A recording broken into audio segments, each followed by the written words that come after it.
Welcome back to This Day in Scottish History. I'm your host, Colin MacDonald.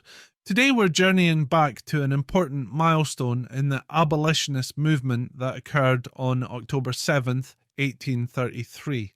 On this day, four major Scottish emancipation societies were formed: the Edinburgh Emancipation Society, the Edinburgh Ladies Emancipation Society, the Glasgow Emancipation Society, and the Glasgow Ladies Emancipation Society. These organisations played a pivotal role in the fight to end slavery, not just in Britain, but across the Atlantic in America. By the early 1830s, the British Empire had already taken significant steps towards the abolition of slavery. The Slavery Abolition Act was passed in 1833, effectively ending slavery in most British colonies. However, this did not mark the end of the battle for these Scottish abolitionists.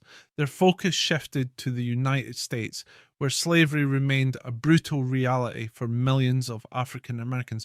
The formation of these emancipation societies in Edinburgh and Glasgow was driven by a deep conviction that slavery in any form, anywhere in the world, was a gross violation of human rights. The groups worked tirelessly to support the American abolitionist cause, advocating for the immediate emancipation of enslaved people in the US. These Scottish societies, particularly those led by women, were part of a broader movement of anti-slavery activism across the British Isles. Edinburgh and Glasgow were seen as strongholds of this activism, alongside cities like Bristol, Dublin and Clifton. But what made the Scottish Emancipation Societies stand out was their unwavering support for the immediate end to slavery, aligning themselves with the more radical American abolitionist William Lloyd Garrison. Garrison was a controversial figure in abolitionist circles because of his firm stance on immediate emancipation without compensation to slave owners. His views were seen as too radical by some who preferred a more gradual approach to the end of slavery. However, many of the Scottish Emancipation Societies, including those formed on October 7th, 1833, shared Garrison's conviction that waiting for a gradual end to slavery was unacceptable. In fact, it was George Thompson, one of Garrison's close allies, who helped to spark the formation of these Scottish societies. Thompson, a powerful orator and tireless abolitionist, was invited by the New England Emancipation Society to tour Scotland.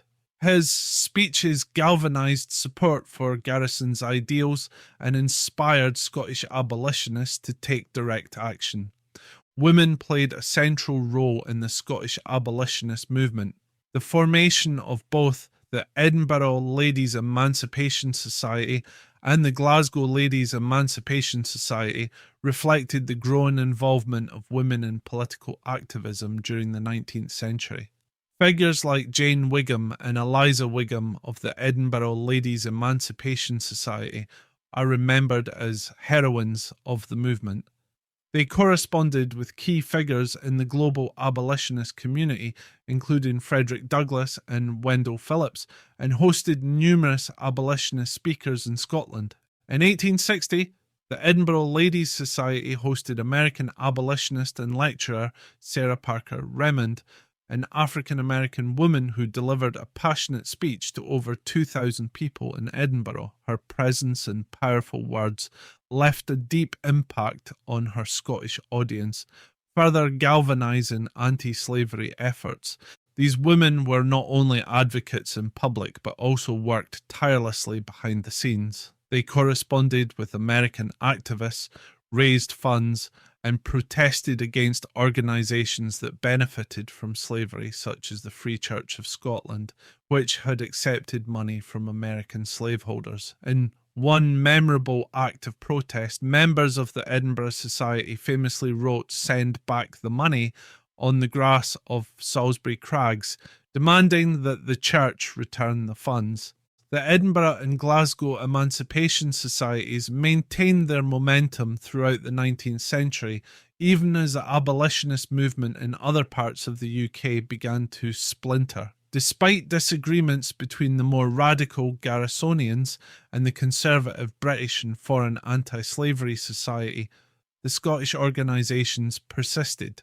The Wigham family, particularly Jane and Eliza, played a crucial role in keeping the Edinburgh Ladies Emancipation Society active well into the 1870s. These Scottish societies were not just reacting to the horrors of slavery in the American South, but were part of a larger global movement. They formed alliances with other abolitionists across the Atlantic, contributing money and resources to help fund the Underground Railroad, which assisted enslaved people in their dangerous journey to freedom in Canada. Eliza Wigham, for example, corresponded with American abolitionist Levi Coffin, known as the president of the Underground Railroad, and sent money to support his efforts.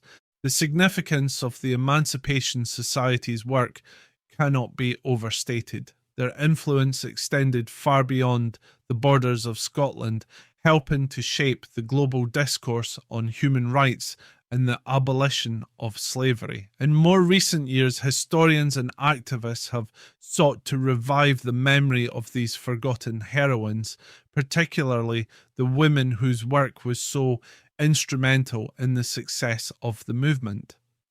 As we look back on October 7th, 1833, we remember the profound impact that these Scottish emancipation societies had on the global fight against slavery. Their commitment to justice, their international collaborations, and their fearless advocacy for immediate emancipation continue to inspire us today.